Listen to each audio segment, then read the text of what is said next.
Hare Krishna. So, thank you for coming today. Let's begin with a simple prayer. So many of you are aware of this. I'll be writing and drawing something over here. Okay. It's visible here. Visible, okay. So many of you know this prayer. Om Namo Bhagavate Vasudevaya. So, Namo is we offer respects. Bhagavate is to the divinity. Vasudevaya is the one who is all pervading, who is within us and around us. So, let's repeat this mantra once. And when we repeat it, the first Om, we can draw it out long. And then after that, similarly, the others. So I'll repeat it and I will recite it and you can repeat after me. If you like, you can close your eyes or you can read the mantra. Just take a couple of deep breaths.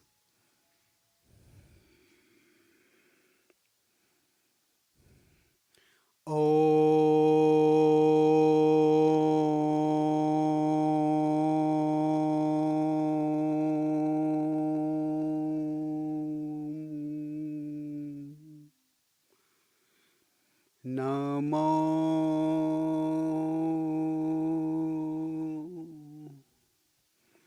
Bhagavate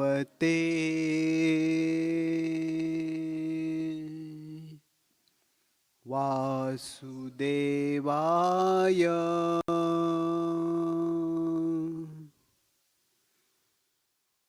Once more, take a couple of deep breaths.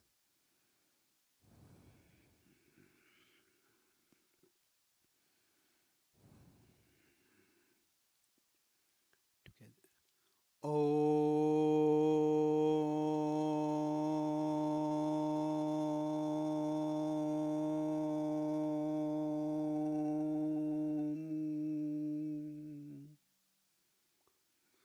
Namo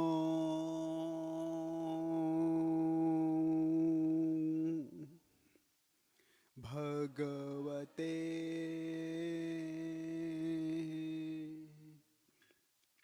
Vasudevaya.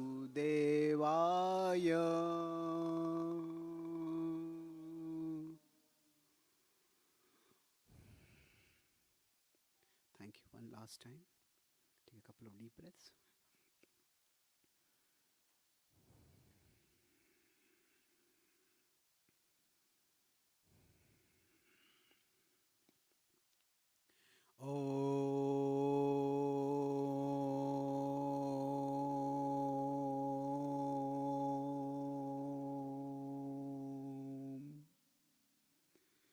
Namo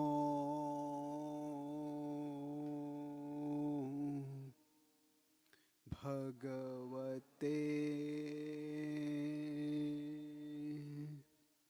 Vasudevaya.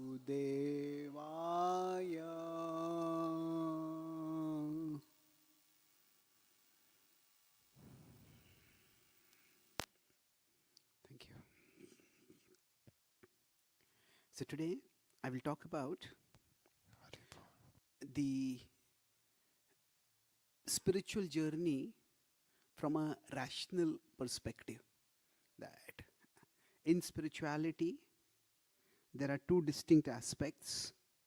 There is the experiential aspect, which often is subjective. How many of you were there for yesterday's Kirtan? Okay, some of you. Thank you. So a few points that I spoke there I may repeat, but I'll be starting and proceeding over a different angle. So in spirituality, there's subjective side and objective side. So for example, if you come for a Kirtan like this, you may feel very enriched, you may feel very peaceful, you may feel very uplifted. Now that is an experience.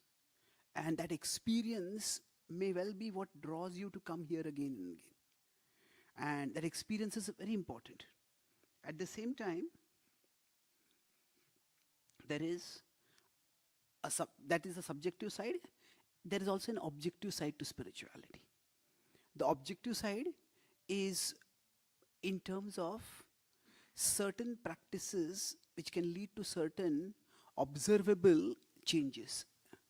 And these can be not just the feelings that we have, but the way our conduct, our behavior, our consciousness, our character becomes uplifted, it blossoms. So the objective could be changes in our consciousness. I'll explain what consciousness means shortly. Then it could be changes in our conduct, how we tend to behave in situations, and changes in our character, our value system, our principles, they themselves become enhanced, and our capacity to follow them also becomes enhanced. So consciousness broadly refers to what we tend to think about, where our thoughts generally go. Our conduct, of course, refers to our external behavior, and our character is the overall way, the values we live for. So there are changes that happen through spiritual practices, and these are to a significant degree objective. So spirituality has both these sides, the subjective and the objective. Now these are not categorically different, they are both related, integrally related. Still, seeing them as different can help us understand what is happening more clearly. It's just like if you are going on a tour. Now we might go through a very scenic place. Maybe we are going on a boat through the Ganga, or we are going in a car through the Himalayas.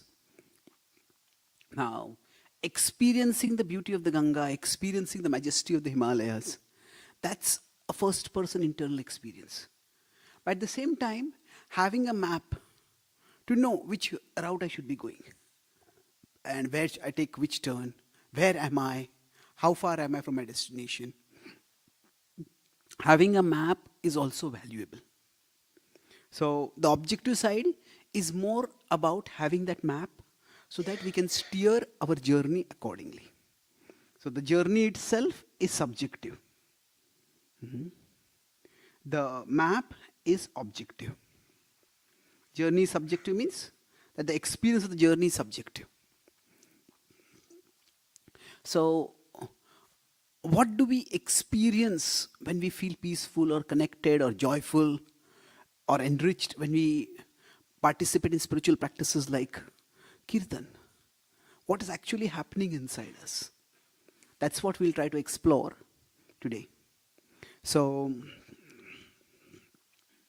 I have one of my latest books there. It's called You Are Not Your Mind. You are better. So you are better than your mind. So I'll start with that.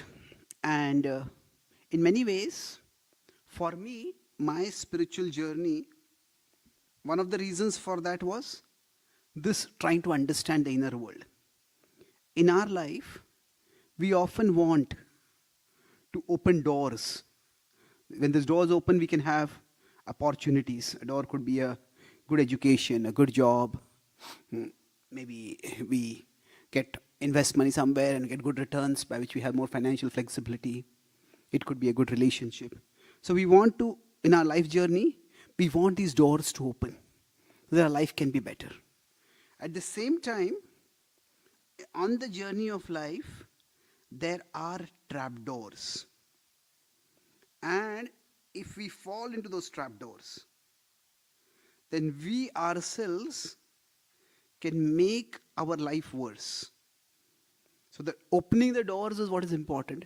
And most of society focuses on how we can open doors. Education, career growth, all that is important.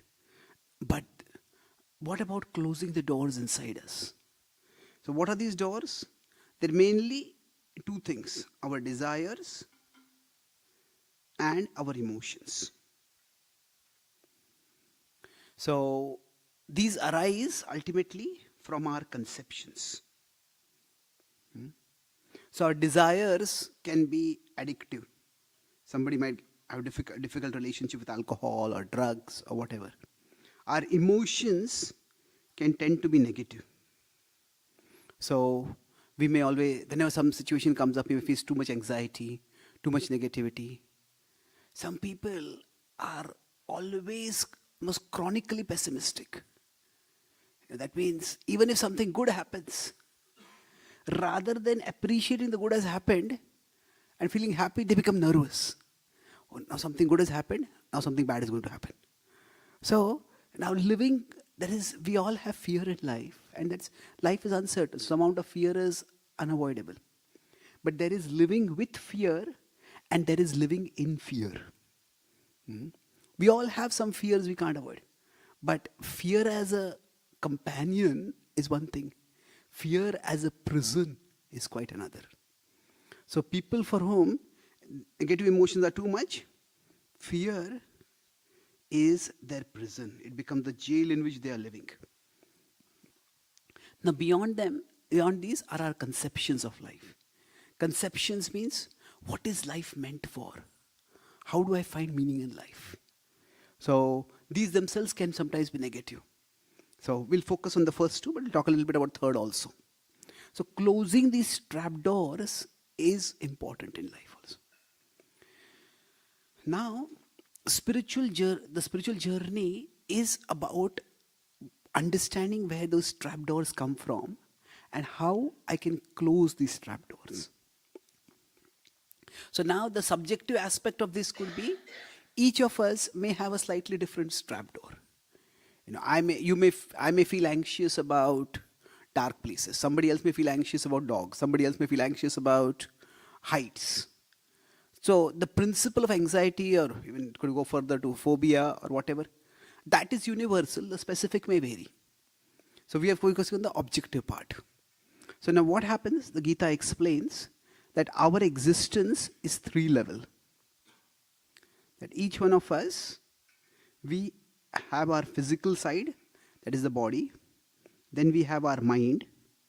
And beyond this, our spiritual side, that is the soul. And we exist at 3 levels of being. So together, this is the self. Presently, we are body, mind, soul composites. So we could compare this to a computer system in which the body is like the hardware, the mind is like the software, and the soul is the user. So for us, much of the experience of life we have, we often focus on the outer objects. Oh, maybe I'll meet the new people, I'll see some new sights. And if we think that if I get new externals, that will make my life happier. That will bring some freshness in my life. And there is some truth to it, no doubt. Meeting new people, going to new places, trying out new things.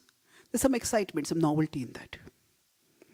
At the same time, all these new things, they come to us through the body-mind machine.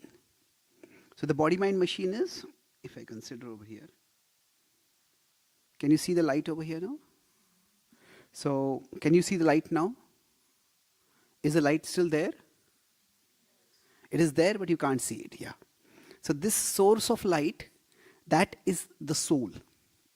And the beam of light coming from the soul is consciousness, is Chaitanya. So there's Atma and there is Chaitanya. So from the soul comes the beam of light, that is consciousness. And then that moves outward to the external world. So for example, right now you are looking at me and I'm looking at you. So consciousness moves outward and perceives things and then comes back inside. And then we process things. And after we process things, then we act on them. We pursue certain things. So basically you could say the journey of, if this is the self, the journey of consciousness is 3 stages. We perceive, then we process, and accordingly we pursue. So right now you are hearing this talk. You're trying to perceive. Okay, what does it mean? Does it make sense? You're perceiving it. And after you hear it, if there's too much noise here, if you're feeling too cold, then you may not be able to focus and perceive it. But once you perceive it, you process it. Okay, does this make sense? Is it too difficult? Is it too basic? Now, based on how you process it, you may decide whether you want to pursue it. Okay, you may lean forward to understand it more. You want to relax so that you can be comfortable as you're listening. Or you may think, can I slip out of here? Maybe nobody will notice. This is getting boring. So we pursue accordingly. So basically, inside us, these three things are constantly happening. We are perceiving, we are processing, and then we are pursuing. So broadly, I talked about these three things. We perceive, associated with what we perceive, we often have emotions. I like this, I don't like this. We process based on our conceptions. And then when we pursue, that's where our desires come in. We pursue according to our desires. Let's put it here. So, in general, we have two sets of ways in which we interact with the outer world. One is called the knowledge senses, for eyes, ears, nose, like that. And then we have the working senses, the hands, legs. So through the knowledge senses, we pursue. Through the working senses, we pursue. And in the inner world, if I go back to this particular metaphor, the body has both the senses, and then the mind is the software, is the subtle part of us. That is where we are processing.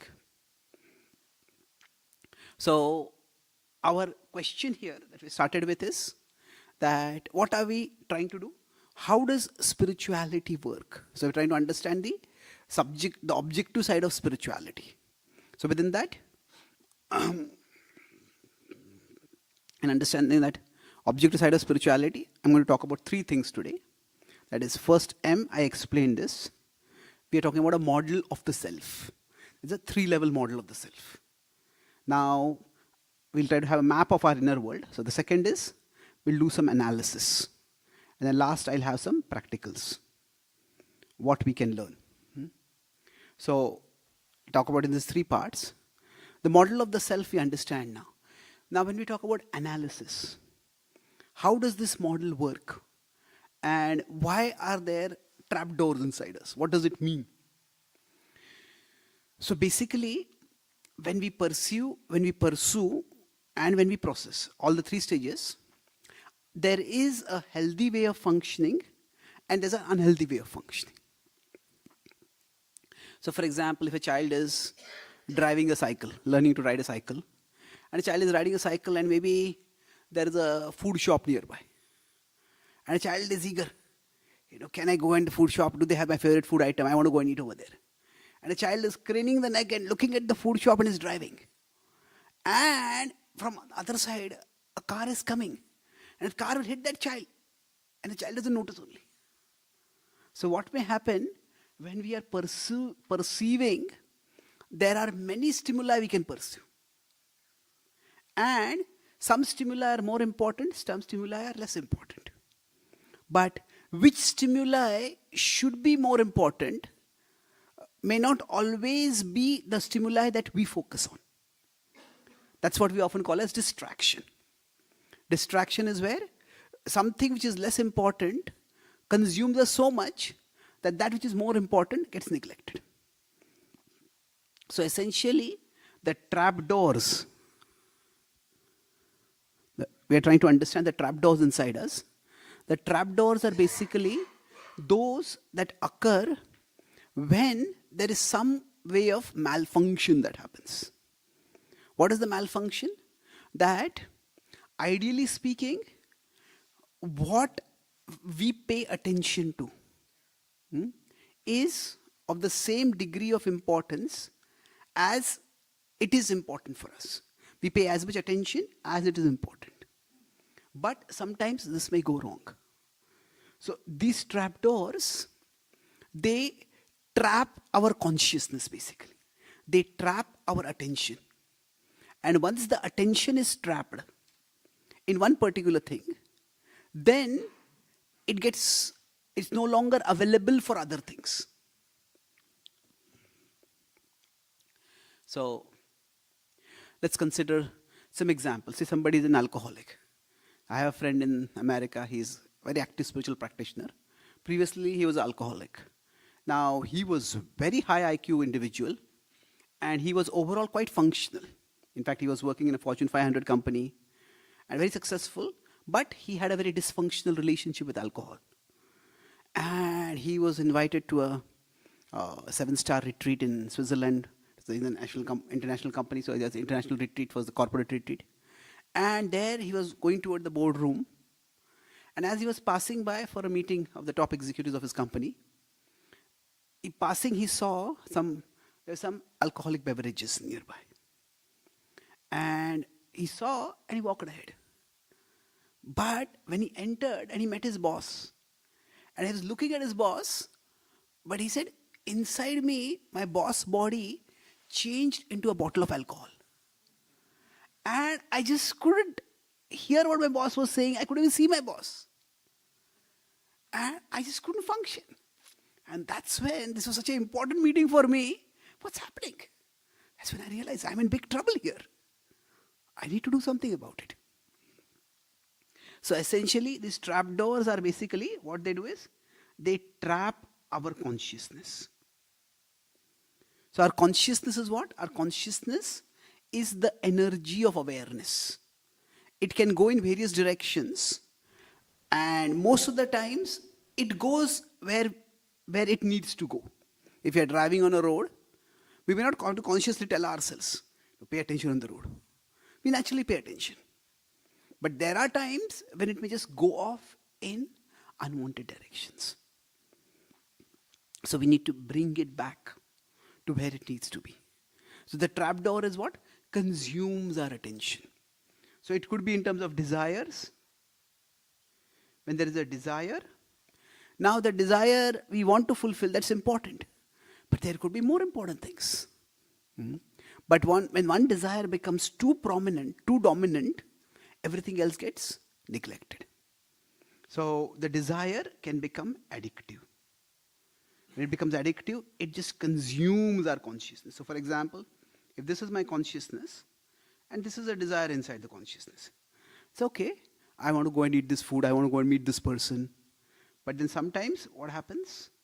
That desire completely fills our consciousness. And then nothing else is perceivable for us. This may not always be a bad thing. Say, if we are participating in a competition, maybe athletic competition, maybe some computer gaming competition, coding competition, or we're solving a crossword puzzle, we're writing an exam, and we want to do well in that exam. So at that time, our desire focusing on that particular activity, desire enabling our consciousness to focus on that activity, is a good thing. So it can be a good thing, but it can also be a bad thing. Similarly, if we consider emotion. Now life is filled with, say, dangers. So if I consider my consciousness, now there may be some awareness of danger. So if there is some danger, I need to be aware of it. But when that danger fills my consciousness completely, that's the time when I become dysfunctional. Because see, if you're driving in a car, then you have to be aware where there's a danger. Maybe the road is not very good. Maybe the car's fuel might get over. Maybe the car might get a flat. You need to be aware of those things. But if you become completely consumed by those things, it becomes a problem. So here, if some emotion consumes us, that can become disruptive or even destructive. Now, why does it happen like this? Why do certain things preoccupy or consume our consciousness? That's where it's important to understand that the mind already has some impressions inside it. The mind is not just a transmitter of consciousness. There are some impressions inside it. And those impressions that are there, they shape what we see. So once I was giving a talk in an auditorium in America, and it's a large auditorium. I was on the dais, and the organizer wanted to tell me something urgently. So the organizer came from behind and tapped me on my shoulder. And when he tapped me, I almost screamed, "Ah!" He said, "What happened?" Actually, he said, "I had fallen on the shoulder and I have a sprain over here." "Oh, I'm so sorry, I didn't know about it." So normally, a simple touch, a tap on the shoulder, should not cause anyone pain. But if there is an injury, one sign of the injury is what? Small stimulus, huge reaction. So what applies to the body also applies to the mind. In our mind also, we can have certain impressions which can be like wounds inside us. And when these wounds are present, they can cause problems to us. So these inner impressions, they are called as samskar. Now the word samskar, we can translate it into English and put it as samskar. So we all have some or the other scar in our psyche. And because of that scar, we may get over agitated. So somebody who does not have a samskar of alcoholism, say, they may see a drink and they may not get agitated by it. But somebody, say, who was bitten by a dog in their childhood, and now when they see a dog, even if it's a cute, cuddly little poodle, when they see it, they start feeling fear. So what has happened? That has triggered something inside them. So for us, these impressions that are there inside the mind, they become like, especially the unhealthy impressions or the wounds that are there inside us, they become trapdoors. When they get triggered, our consciousness gets consumed by them. And then we are not able to function. So for all of us, we may have different wounds inside us. And now, I'll make two more points in this analysis and I'll go to the practical part at the end. So for us, the mind can do multiple functions. At one level, the mind is like a window. Through the mind, the consciousness goes outward. And while going outward, so when I say it's a window, I could use another word for it. It's not in the through the window we see things which are outside, but we could say it's also like a screen. So what's outside is projected. Normally a window is simply a neutral passageway through which we see what is outside. But when there is a screen, what happens? Certain things can be maximized on the screen, certain things can be minimized. So now outside that window, say now it's dark, but say outside that window, there are 4 people over there. Maybe there's a road over there and I can see 4 people. But the mind is not just like a neutral window. It's a screen. So now if one of those people, if I like them, then that person is present, immediately I may get excited. Hey, I want to meet this person. There's some person I just don't like. Maybe that person spoke something which hurt me. Then why is this person here? I don't want this person to be here. I was in Texas. I was at one person's home for a program. We talked. So they had put a quote on their wall in the main hall. All our guests make us happy. Some by arriving, some by leaving. And then they said, italics, they said, which category you will fall into depends on how you behave. So now the point is that some people may just get magnified in the screen of our mind. So at one level, the mind is like a screen. And at the level of the screen, because of whatever impressions are there, as I said, some things get magnified or minimized. But the mind also acts as a mirror. Mirror means that it helps us to see ourselves. We all have particular, I have there is my self, and there is my self-conception. So my self and my self-conception may not always be in alignment. In fact, most of the times, these two are misaligned. So at a gross level, somebody might not be a very good singer, and they believe I'm a very good singer. Now what happens is, some people when they sing, if they're a good singer, people say more, more.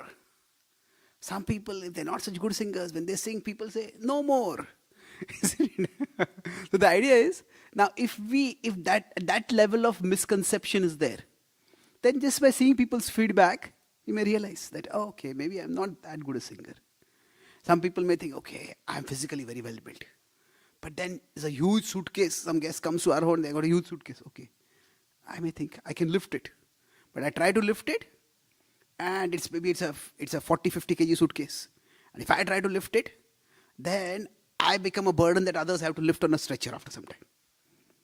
So the thing is, if our self and our self-conception mismatch at the physical level, in terms of some physical skills, physical strengths, it's relatively easy to understand that.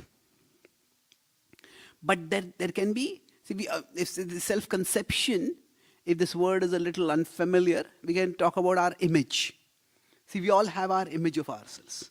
Some people may be very, say, body image conscious. And some people may be very reputation conscious. So what happens is, we have our image. So that image comes from the mind acting as a mirror. So there is the self and there is the self-image or the self-conception. And this is where the mind can bring a huge amount of distortion. So one aspect of spiritual growth is correcting the mind's change of how the mind is distorting our desires and our emotions. But at an even more fundamental level, the spiritual growth is all about cleansing this mirror inside us, so that the self and the self-conception come in alignment. Who I am and who I think I am, or who I am acting like right now. In fact, at one level we could say, all unhappiness is caused by this distance between the self and the self-conception.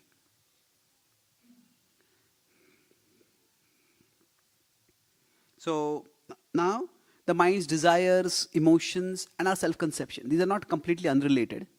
Say if somebody is an alcoholic. Now being an alcoholic is a problem. But what becomes a bigger problem is, if that person denies they're an alcoholic, then it's very difficult to help them. There's a British thinker, I think Oscar Wilde, he said, giving up smoking is the easiest thing in the world. I have done it over 100 times.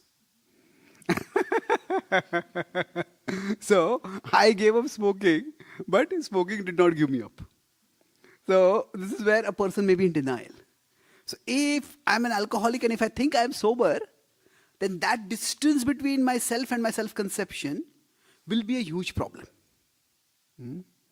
But to the extent my self and self-conception come closer, to that extent I can live harmoniously, I can live productively, and I can live joyfully.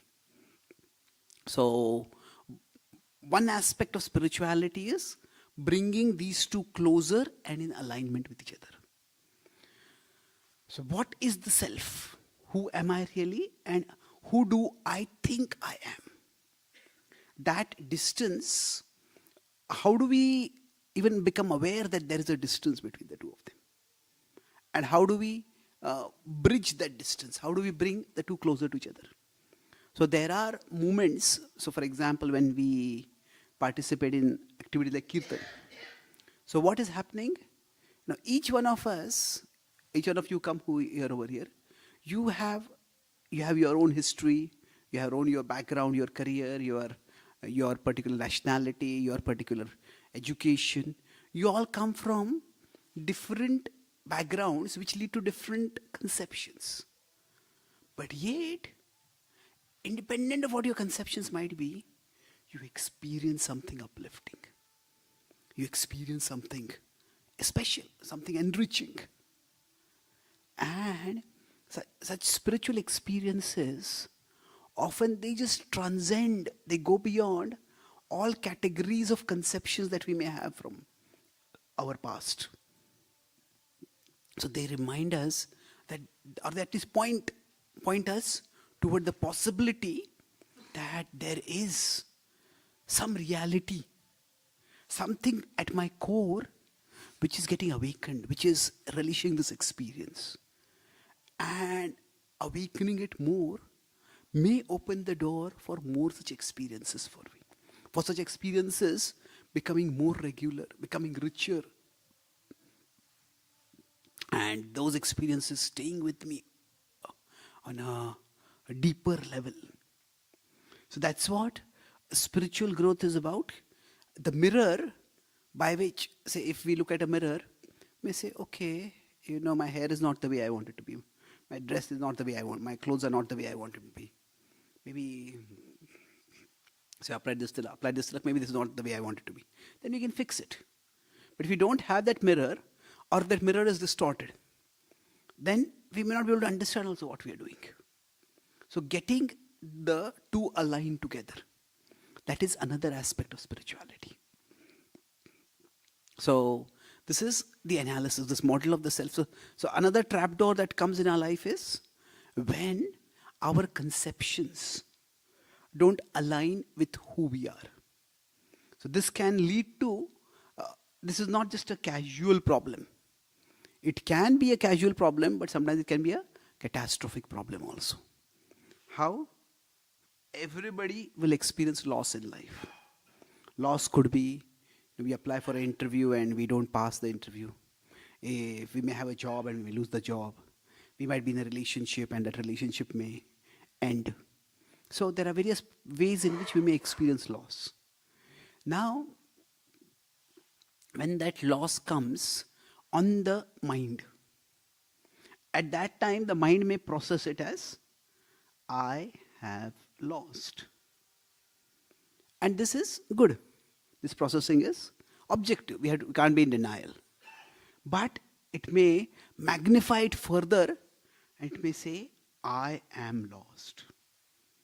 I don't know what to do. Now, I am lost is going to be far more disorienting than I have lost. If somebody had invested many years of their life in a particular career, maybe somebody wanted to become an athlete, and then they suffer a career-ending injury, then, okay, what am I to do? I am lost. Now, I am lost is damaging, but the most damaging is, I am a loser. So if somebody is so invested in a particular activity or a particular attainment, that if they don't get it, they feel, I have become worthless now. Now this is where a person can become self-destructive, even to the point of becoming suicidal. What happens? That if we were in any kind of relationship with someone who we thought was a loser, that person could be it could be a financial relationship, a business partner, it could be a romantic relationship, whatever it is. If we start thinking that person is a loser, we wouldn't want to be in that relationship. You are a loser and you will drag me down. You want to break up with that person. But if we think that we ourselves are losers, then what are we going to do? Can we break up with ourselves? Well, we can't, but suicide is an attempt to try to break up with oneself. When somebody makes a decision, I don't want to live. What the underlying decision is, I don't want to live with myself. I don't want to live the life I am living. I don't want to live the way I am. So it's a tragic attempt to break up with oneself. This is where I think that conception can become disastrously negative. Okay, somebody has a breakup in the relationship. That's a bad thing. But one doesn't have to, it's not a life, it's not worth ending one's life. But it may become like that. So this is the analysis part. Now let's move to the last part. Last part was what was the acronym, anyone remembers? Sorry? Practice, yes, correct. In this case, the acronym was MAP, so practicals. What could we do to improve, to change these things which are there inside our mind? So then we talked about the model of the self, and we talked about how there are inner wounds inside us which can cause us to become dysfunctional or destructive, self-destructive. So what do we do about these? That we need to change the impressions that are there inside us. And changing the impressions. So specifically what the impressions are, that will vary from person to person. So I started by the objective and the subjective. The objective point principle is that we all have certain impressions inside us. The subjective side is which particular impressions are there. Now in the practical part also, there is the objective and the subjective. So when we start practicing spirituality, there is a universal principle that applies, and there is a specific dynamics that also holds true. So what is the universal principle? When you talk about the practicals, what we are trying to look at is how do we change the impressions so that the impressions don't trouble us too much. So that, say, unwanted windows don't open up. Certain things, the trap doors don't trap our consciousness. So for this, the process of changing the impressions, there is a objective aspect to it and there is a subjective aspect to it. Subjective aspect is that if I consider, I said the mind is like a software. So if it's a software, then it has certain impressions within it which are like its programs. So the mind is programmed in a particular way and we need to reprogram it. So to the extent we reprogram it, to that extent the mind will start working for us instead of against us. So what does it mean to reprogram it?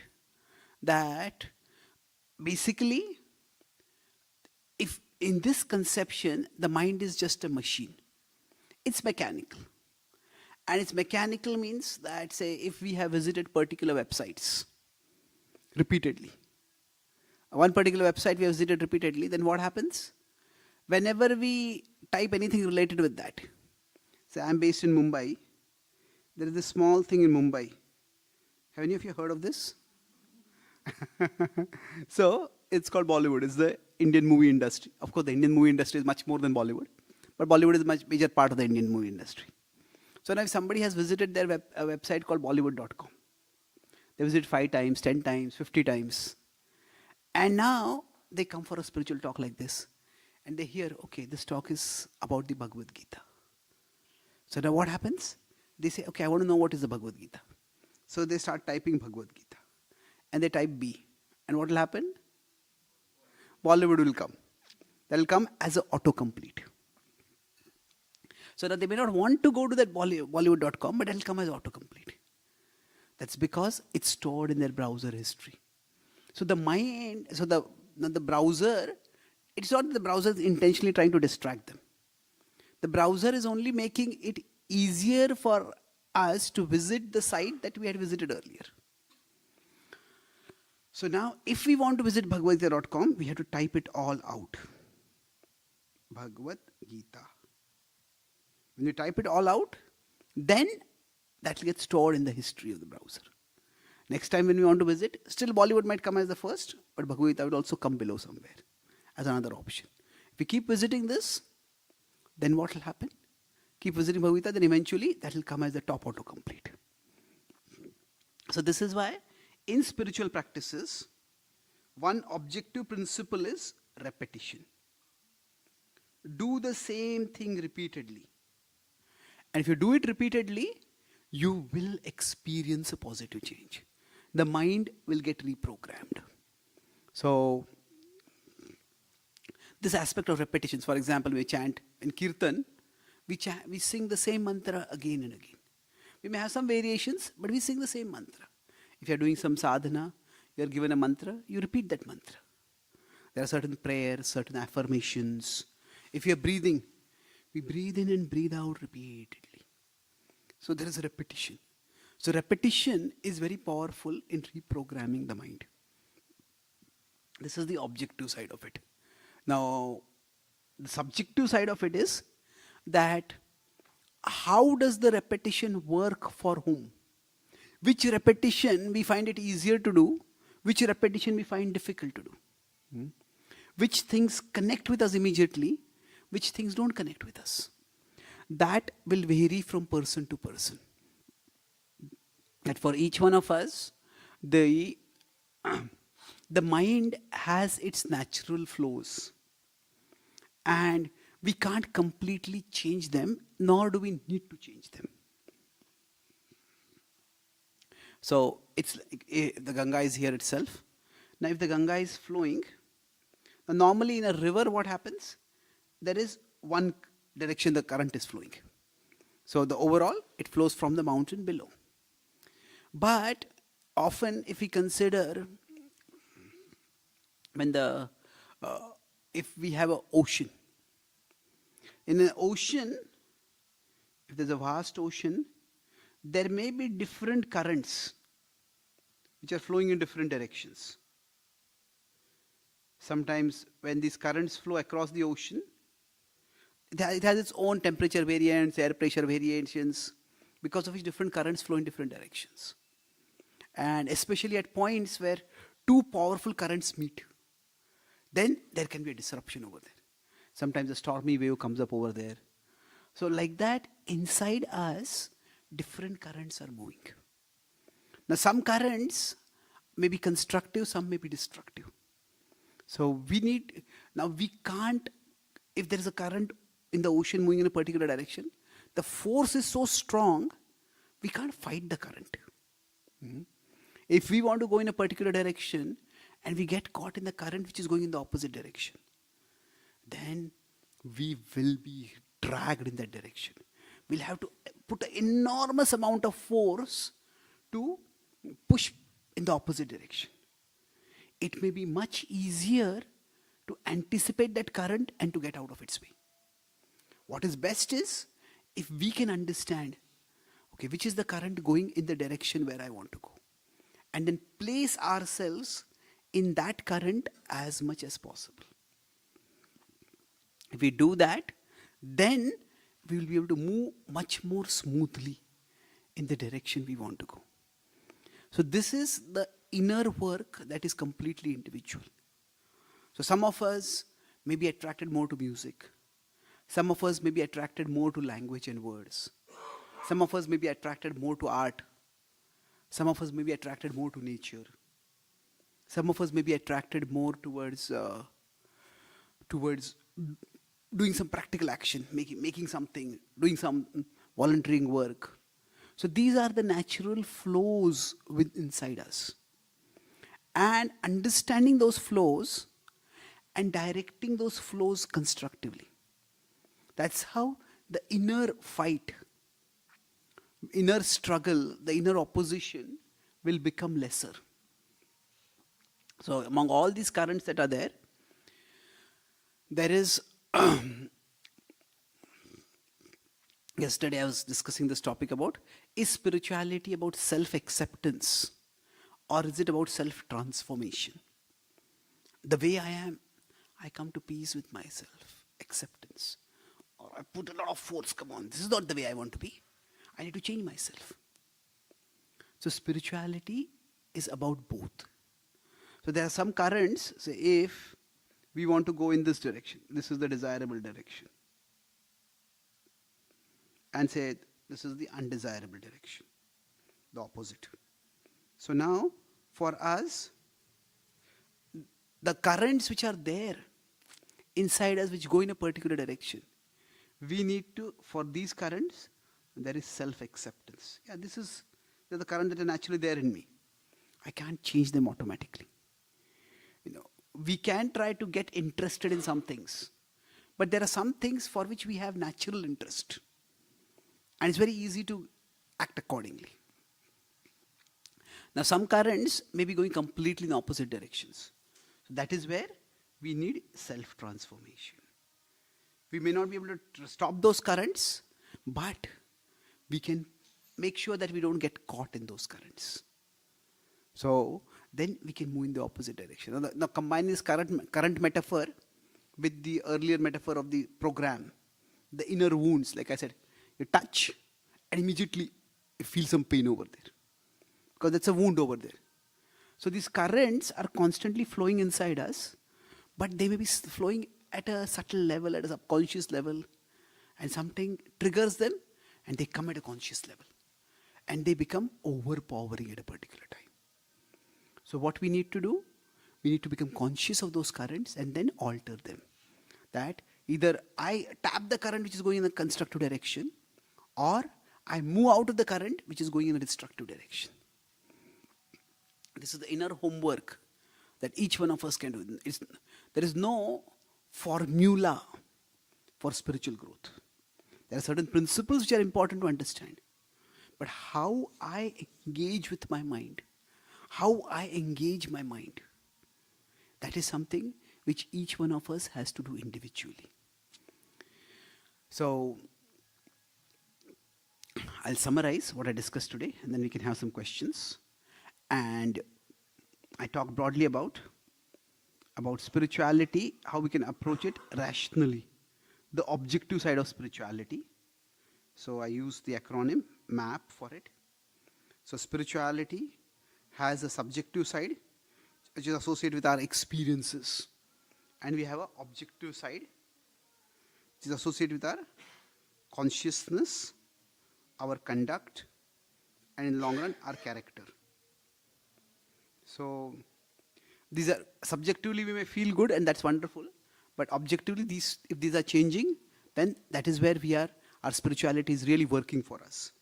So within this, the model, to understand how this happens, we talk about this 3-level model, that there is the soul, there is the mind, and there's the body. And we do 3 things. We perceive, that's associated with our emotions. Then we process it inside.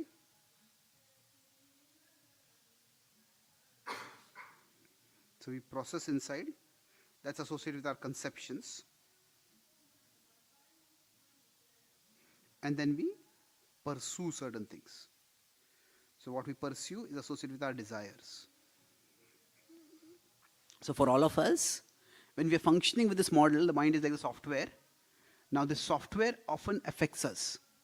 So we may want to open big doors for us to move aside in life, but these trap doors, if we don't close, we will fall inside them.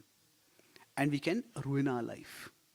So these trap doors are our desires, emotions, and conceptions.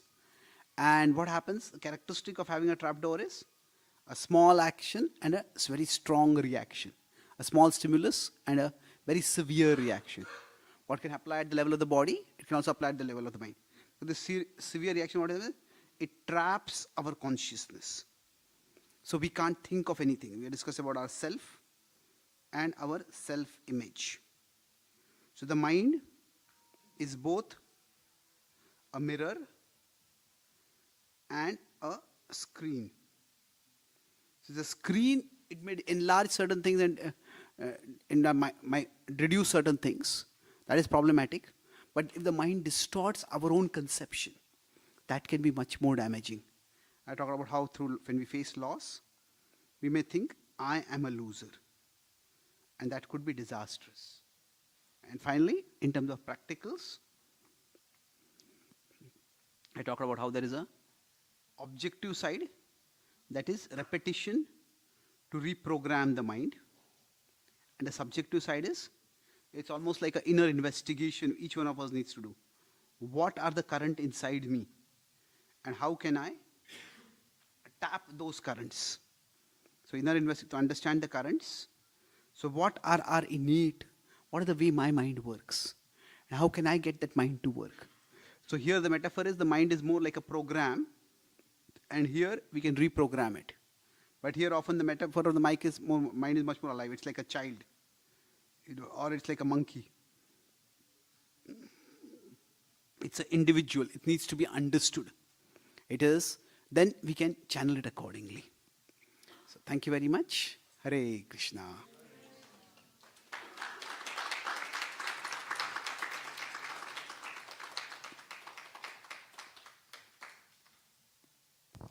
So now if there is some questions, please don't hesitate to ask. I will bring you the mic and then you can ask.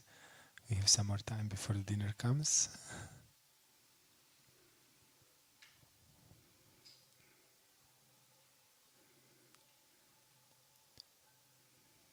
If there is no question, you can also share something that was very interesting for you and practical. So you can start up a little bit the thoughtfulness.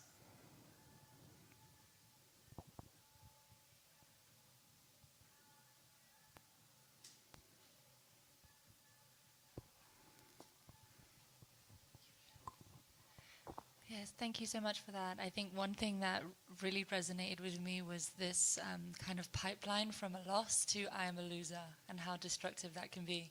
I recognize like that kind of behavior in my own life. So it's helpful to shine a light on that and become aware of that. So that was, that was a big moment for me. Yeah, thank you. It's something which can be very discouraging. And many times when we have mood swings, this is what has happened inside us. Sometimes I give talks. I probably give 1 or 2, 3 talks every day. So sometimes the audience is very interested. Sometimes the audience is looking at me as if they are watching a foreign language movie without subtitles. So now, when that happens, I ask one of my sometimes when that happens, then inside me a voice comes, you are a terrible speaker. You are a bad teacher. You just get caught in your head, you're too conceptual, there's that. So now when that happens, it's just that if that thought comes in and grows, then even in the middle of the talk itself, all my enthusiasm will go. And just suddenly it feels as if the energy source has been taken away from me. So I asked one of my teachers that if I am facing an audience, if I'm addressing an audience which is not very enthusiastic, how should I maintain my enthusiasm? So he told me, think of that as a practice run for a future talk when the audience will be enthusiastic. So what is happening over there is just create a bigger picture. That this is not the ultimate thing. This is not the only thing. So the loss is there, but when you start making I'm a loser, what is happening is we are making that loss as a permanent self-definition. So rather than saying that seeing that, contextualizing it, is one thing that happens in my life. Thank you. Thank you. Yes, please. Mic leads there. Hare Krishna. I just want to know if someone is stuck with the thought, I am loser, how can he or she can get out from this kind of zone? Yeah. Thank you. You can sit comfortably, please. So if we are caught in the thought that I am a loser, how can we get out of it? In general, what has happened is that something negative has happened and that has become magnified. So like if we consider our phone, on our phone, sometimes a notification comes and some notifications are just like come as one line. Some notifications may come as a full screen pop-up. And sometimes there are some very aggressive programs. They want to install themselves. So what happens? They come so forcefully that they occupy the screen. And do you want to install this program? Normally it will yes or no and we have to take something. But some program the yes is there and within 10 seconds if you don't click it, it doesn't go off. Sometimes some movie starts, some video starts playing, and the cross button, where it is, we can't see it only. It's so merged in the background color that we can't see it. And then before we can say no to it, it just starts playing on its own. So similarly, what happens inside us, that one particular, that I am a loser, that screen has got popped up. That particular image is started playing. And it's very difficult in the mental domain to do a negative. Do a negative means what? That in the domain of the mind, we can never do a don't. So if I tell you, don't think of a pink monkey. Now you may have never thought of a pink monkey, but as soon as I tell you, don't think of a pink monkey, and you start thinking, oh, where did this pink monkey come from? Did it genetically mutated? Did it fall in a pink bottle of water bucket? What happened? You start thinking about it. So we can't do a don't. That's why if something negative is going on in the mind, just telling the mind, don't think negative, don't think negative, that doesn't work. I find when negative comes up, simple 3-set principle to deal with the negative, to remain positive.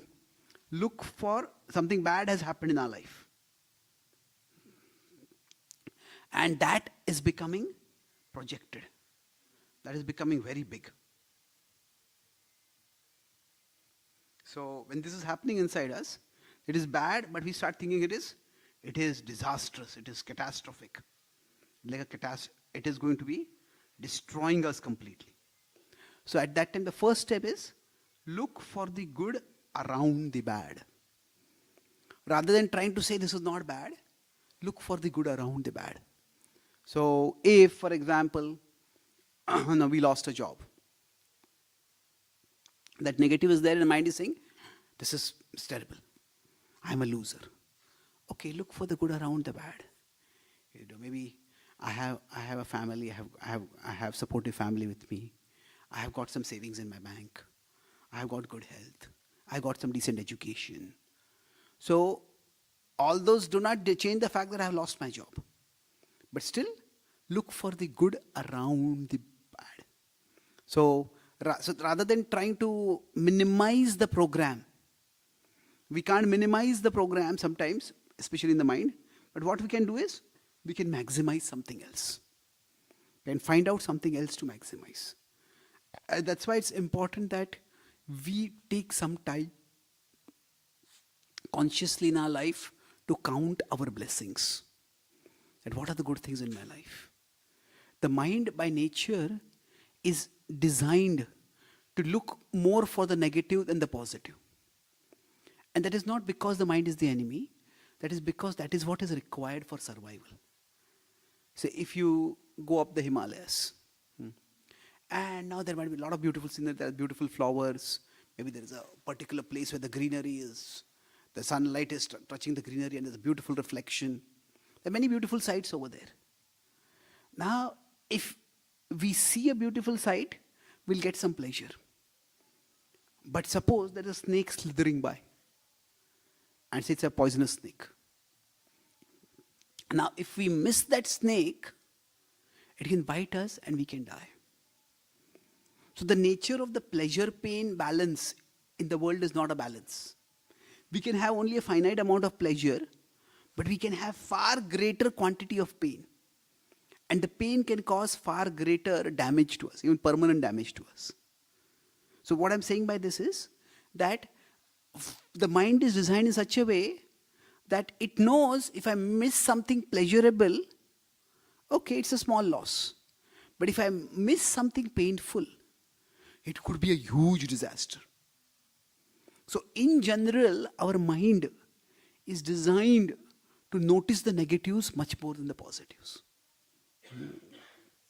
So, and in many ways, the female mind is designed much more to look for negatives than positives. That is because, biologically speaking, the females are meant to, they are meant to, they procreate child and then they have a small child. And a child is especially vulnerable. And most of all, not as a child vulnerable, the child is also especially in the early stages of life, not able to communicate the pain. So the primary caregiver of the child has to have a very high and sharp emotional radar, a very high level of emotional sensitivity. That's what keeps the child safe and alive. So now this is not intrinsically a problem. It's not necessarily a bug, it's a feature. But that feature can become a bug if we are not aware of it, if we do not manage it. So but the point I'm making is that our mind is generally designed to focus more on the negative. That's why we need to make conscious effort to focus on the positive. So to be able to look for the good around the bad, it's important that we count our blessings. That means we consciously note down, okay, what are the good things in my life? Take some time out. Don't just make a list. Write it down in such a way that there is some emotion involved in it. Yeah, this is a good thing in my life. This was something wonderful that happened. This was something that I was able to achieve. And after we count our blessings, then we need to make our blessings count. Draw on them afterwards. So look for the good around the bad is the first step. The second is, then look for the good to counter the bad. There will be 10 things good in my life. Out of those three can be used to counter what bad is there. Okay, I got some good education, I got some good experience, work experience. I got this friend circle, these contacts who can help me to find a new job. So those three things, among the good that is around the bad, what is the good that I can use to counter the bad? That way, we don't feel totally victimized by what has happened. This loss is there. That does not necessarily mean I am a loser. This gives us a sense of look for the good around the bad. This is more like at the level of perception. So when I perceive, I can see there is much good also. But then I want to pursue something. So at that time, what is the good that I can use? Look for the good to counter the bad. So when I came in, many of you may notice that I needed crutches for walking. So when I was I was staying in a small town in India itself, in one of the states, Maharashtra, and my mother took me to a nearby clinic to get the polio vaccine. And now the polio vaccine is among the most reliable vaccines. Polio is almost eradicated from the world. But somehow in those times, because it was a small town, the power supply would go off regularly. And the previous night, the power supply in that clinic had gone off. Because of that, the fridge there had got heated up. And the vaccines had been kept in the fridge. The germs in the vaccine multiplied. And neither the attendant nor the physician noticed that. So when I was given the vaccine, instead of preventing polio, it ended up causing polio. So I was about 1 and I was just learning to walk. And I fell down and I could never walk thereafter, normally. But then, one of my first, I don't remember any of this, one of my first memories of this is when I was about 2.5 or 3, and a distant relative had come to our home. And she was consoling my mother. It's so sad your son got polio. And I remember my mother's voice, very calm, clear, confident. She said, whatever he lacks physically, God will provide him intellectually. Now, I don't know why she said that.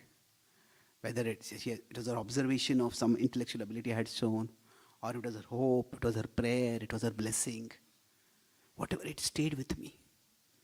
And what happened was, as I grew up, I did find that I was quite good at studies. I could remember, I could analyze, I could express. So that way, what happened was, look for the good that can help you to counter the bad. So the physical disability is there, but I had some intellectual ability which I could go ahead in my life. So that way, this is not just abstract. The third is, look for the good that can emerge from the bad. See, what may look bad at one particular time, in future, we may realize that what happened to me actually happened for me. At that time when it happened, it seems a terrible thing. But maybe After 1 year, maybe after 5 years, we may realize, I thought that was such a terrible thing, but that's what pushed me to move in a new direction. And what happened to me actually happened for me. Now, this we may not realize immediately. For that, we need some patience. So, generally, we all can use these 3 steps to ace through our problems. Look for the good around the bad, look for the good that can help us to counter the bad, and look for the good that may emerge from the bad. Okay? Thank you for that question.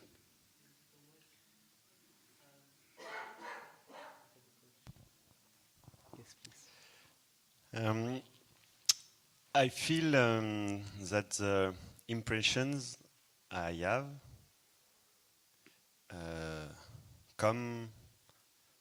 most of impression come from my childhood traumas, and I try to I feel that I can change this impression with psychotherapy,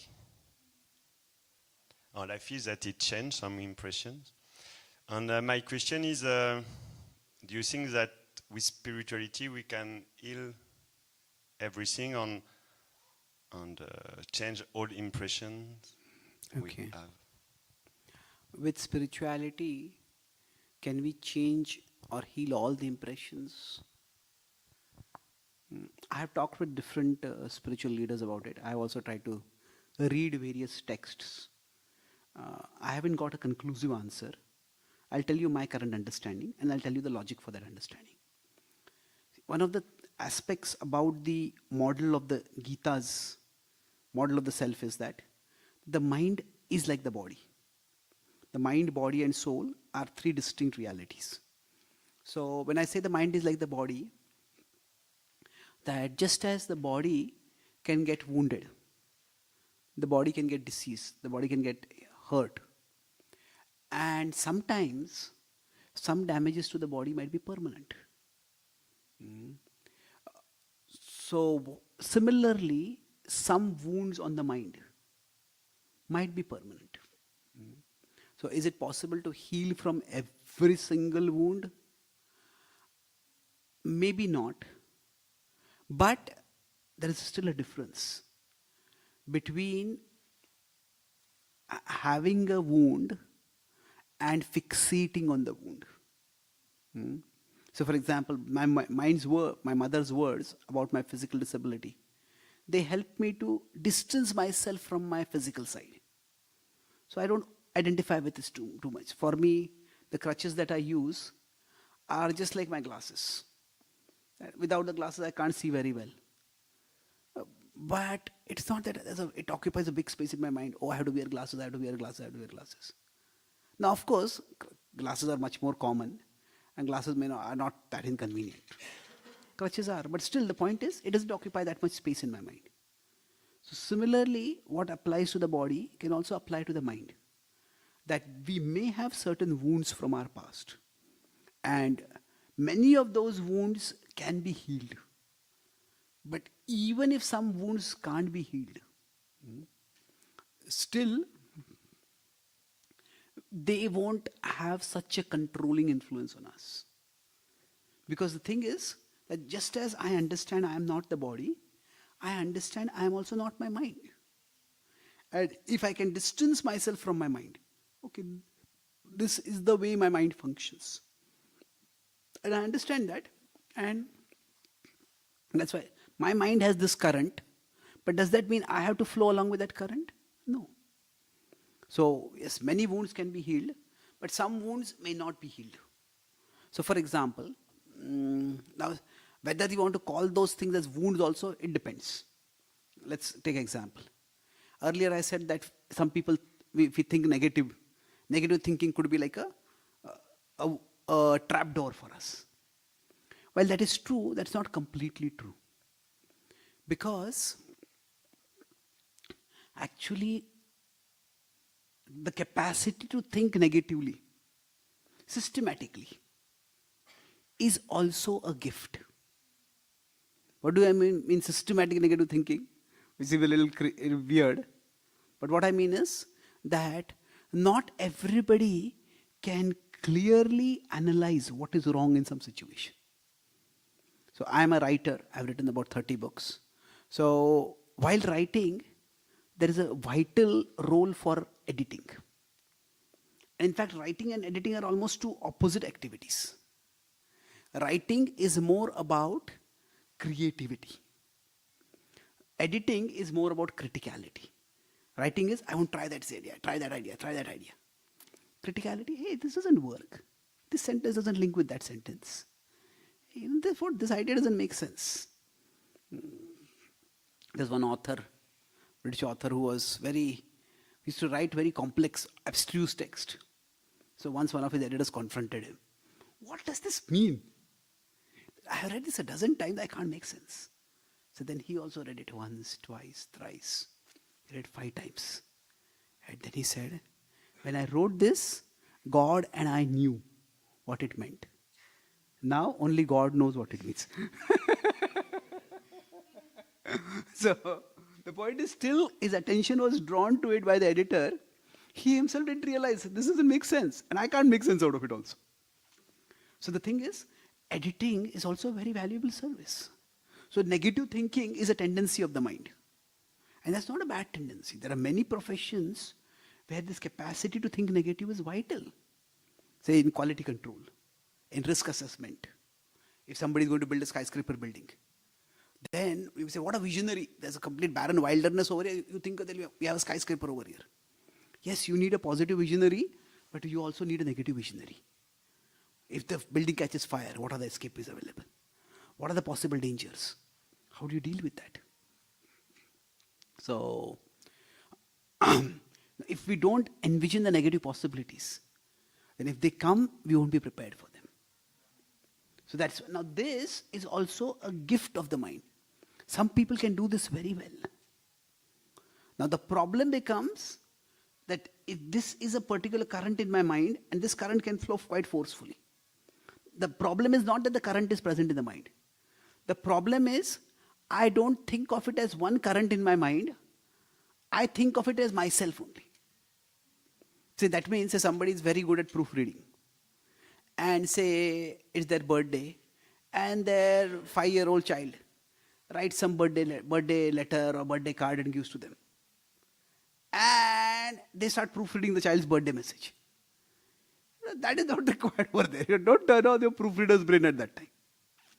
So, we may have certain conditionings in our mind which may not be changeable. And they may seem to be damaging for us, but we can distance ourselves from them. And therefore, we may have to live with them, but we won't feel stuck by them. We won't feel limited. We won't feel trapped by them. We may be limited by them in some ways. So, that's what you raise is a very important question, that spirituality in one sense is not just about changing our conditionings, changing the impressions in our mind. It is also about changing our relationship with our mind itself.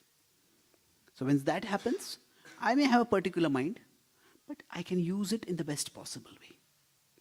Does that answer your question? Thank you. Nice question. Yes, please. Okay, so last burning question.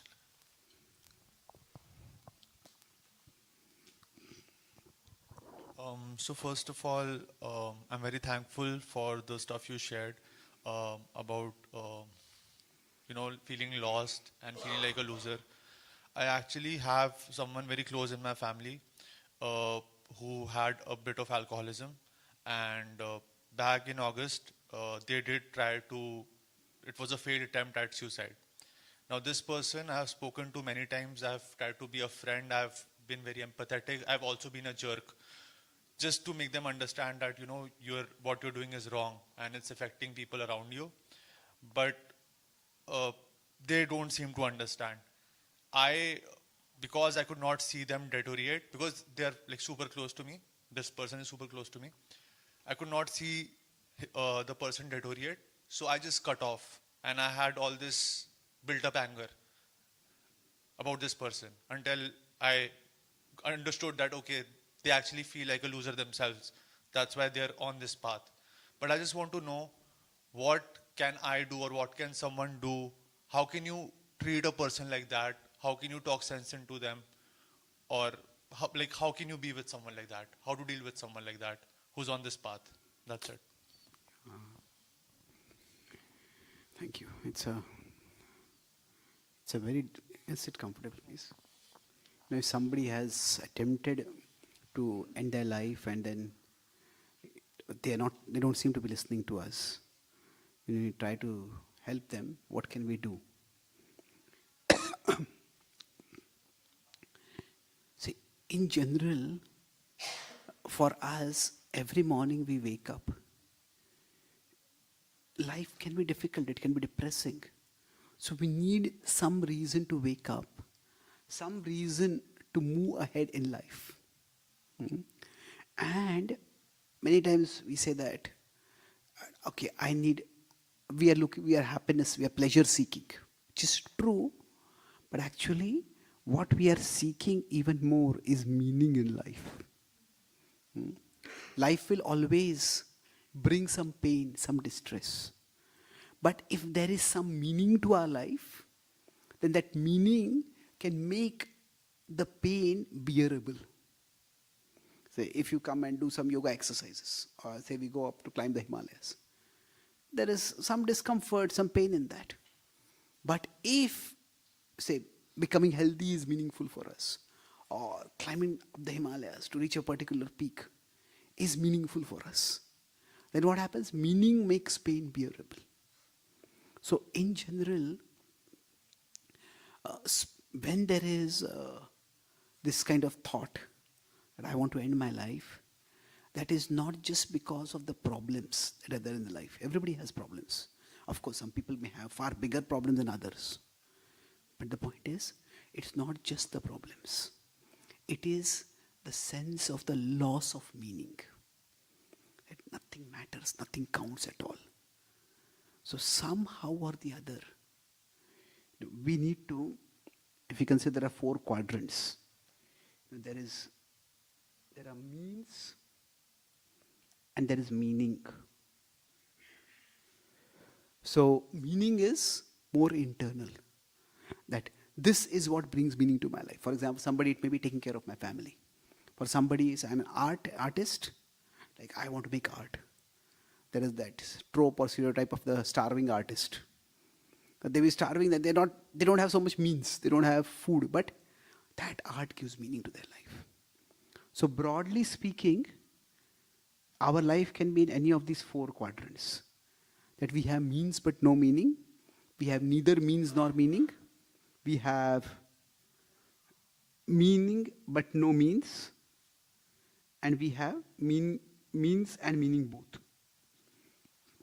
So among these, which is the best quadrant to be situated in? What do you think? In terms of number? 4th one, isn't it? Yeah. This is the best quadrant to be situated in. To have means and meaning both. Which is the worst quadrant to be situated in? 2nd?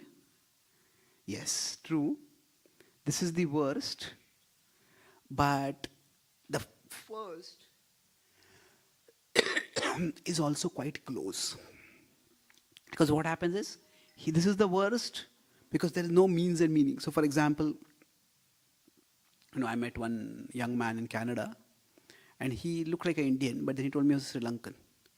And around in the first decade of this millennium, in 2003, 2004, there was a devastating tsunami that hit Sri Lanka. And he had his family business, family shop. And it was about 2 miles away from the home. So he was returning from his family shop to his home at that time the tsunami struck. He somehow climbed on a tree and survived. So what happened when he came down eventually after the tsunami went down? His shop had been completely wiped away, swept away. And his family home had been swept away. So nobody survived. So for him what happened? The means and the meaning. Generally for us, our livelihood, our job is like the means. And our family may be the meaning. So it's unimaginable the kind of pain that life can bring. So when somebody loses means and meaning, that is the worst. But this is at least visible level. When there was a disaster, people came to help. Or from all over the world, support came. But sometimes if somebody has means but they have lost meaning, somebody might be wealthy, somebody might be healthy, somebody might be good looking, but somehow for whatever reason they lost meaning in their life.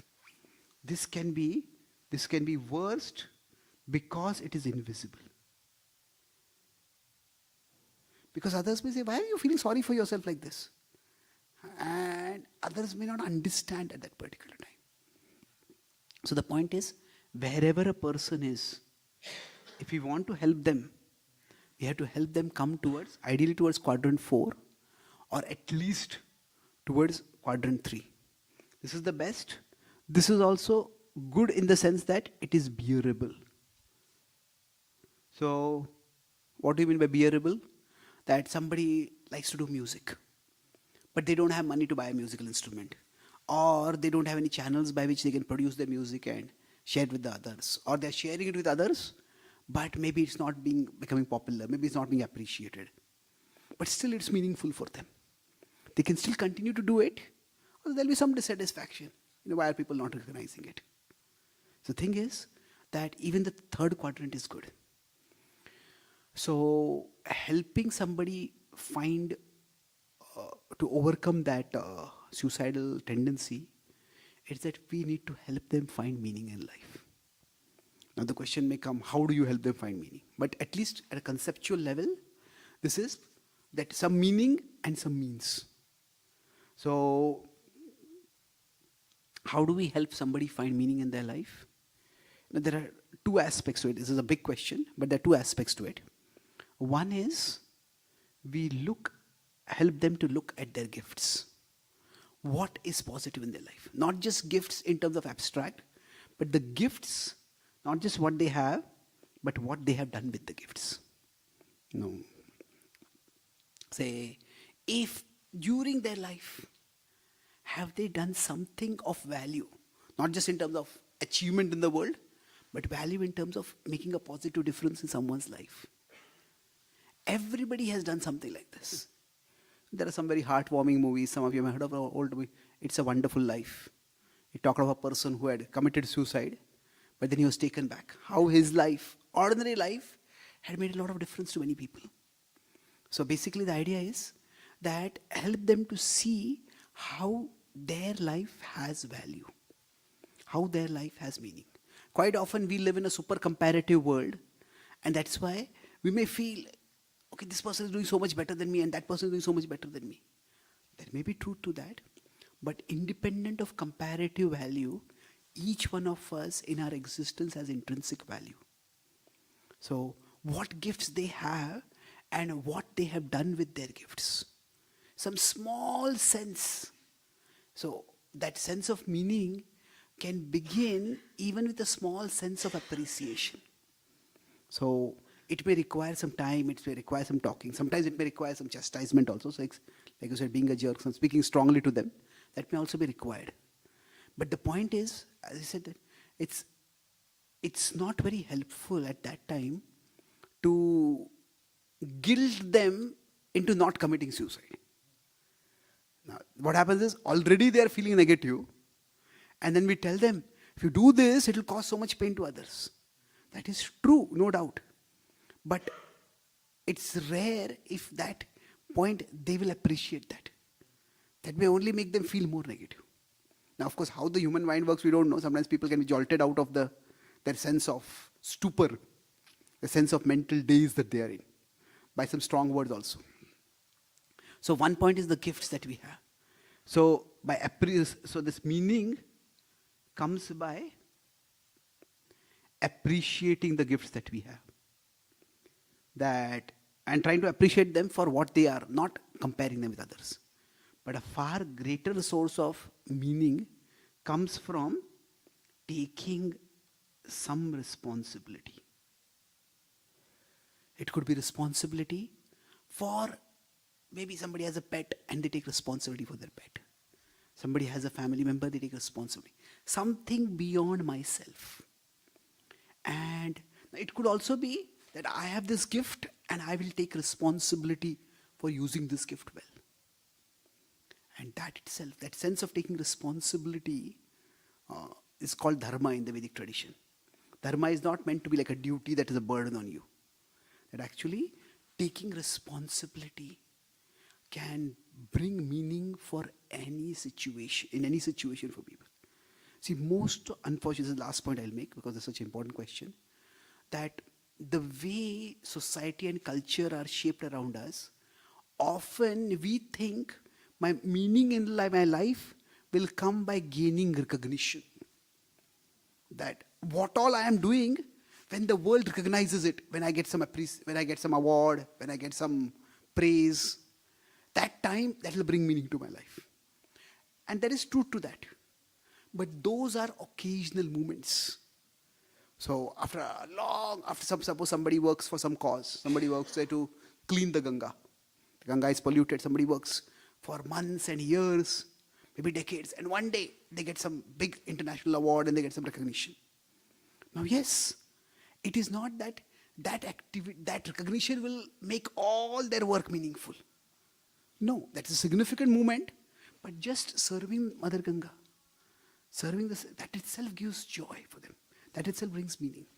So meaning does not require gaining recognition. If that comes, that's wonderful, but that's a surplus. So if somehow we can do these two things, help them to appreciate the gifts, whatever they might be, and help them take responsibility, even in a small way, even a micro responsibility.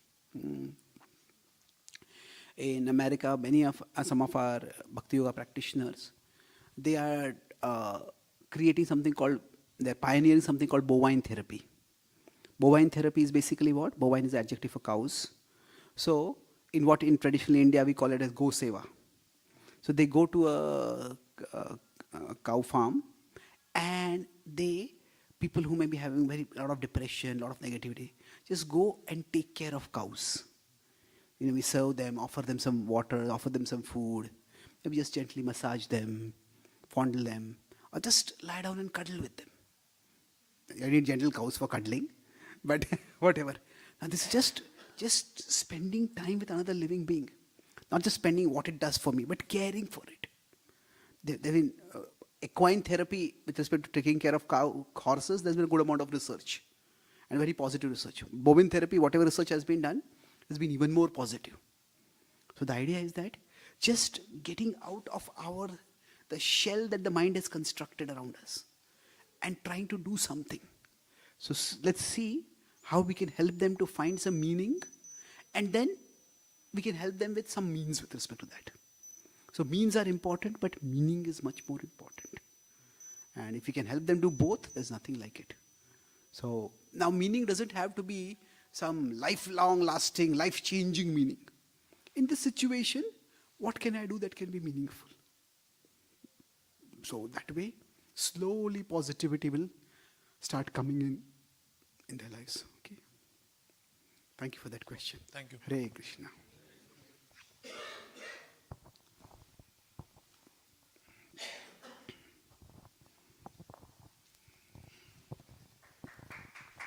Yes, thank you. Thank you, Chaitanya Charan Prabhu. Thank you for this wonderful evening. This was very interesting, huh? So this Saturday we are going to dive even deeper. So please, whoever wants to join, you're very welcomed. There is a poster there. Just a quick announcement. Regarding the Saturday program, what I'm going to do is, I talked about the model analysis and practicals. So I'll go a little bit deeper into understanding how these wounds occur, how these wounds grow, and what does spirituality actually do. So within, like I talked about this like an inner map. So there are spiritual teachers who, from the past, saints and seers who have analyzed the inner journey. They are divided into various stages. And both the decrease of the negativity inside us, the decrease of the inner wounds, and the clarity of the mirror, so that we can see ourselves better. So that is called as anartha. The anarthas go down and the artha goes up. The positivity inside us goes up. So we will dive deeper into that map, and we'll see how this inner journey can be made much more smoother and much more swifter. Thank you. Much of what I spoke today is also there in my book. Can you just... Angelica, can you just show the Angelica, book? my book, that You Are Not Your Mind. So that is a book with simple 64 question answers. Each is just 2 pages. It describes many of the common questions about the mind. So there are, like I was drawing some simple conceptographic diagrams. So there are questions: what exactly is the mind? How is it different from the brain? How are the mind and soul different? Why does the mind tend to think negative? And why is the mind so restless? So the question about, can spirituality heal all mental wounds? So when we feel hopeless, or if the mind tends to think negative, how can we bring positivity in it? So whatever I discussed and much more is there in this book. There's also another book on spiritual prayers by a great saint, Swami Prabhupada. He was going on an outreach mission to the West. And prayers are a very powerful way to bring positivity. So when we face a very difficult situation in our life, how we could pray, that's also explained in that book. So this book would be much more relevant. If any of you want, I'll be here for some time to answer any questions or to sign the book also. Thank you so much. Hare Krishna. Yes, please use this opportunity. We brought some of his books, so you can take home. And yeah, for registration, you can come to the book table, and there will be also posters somewhere there. So you can also scan the QR code and register. There will be a small fee, 1,000 rupees, just so that we can cover the food and all of this that we need to cover here. So yeah, you're very welcome to join us. It will be a wonderful retreat. We already have a couple of them in previous times, and everybody was so excited about them. And not only that, but after that we are going to have Madhava, the Kirtan evening, Saturday evening. So you're also welcome to join. And yeah, please, there will be more things coming up, so please approach me if you want any more info or anything. You are very welcomed. And also you can join our community, where you can find the programs that are happening. Thank you so much for joining. And now we are going to have a dinner that you can still stay, hang out, chit-chat, and get to know each other a little better. Thank you so much. Hari Hari.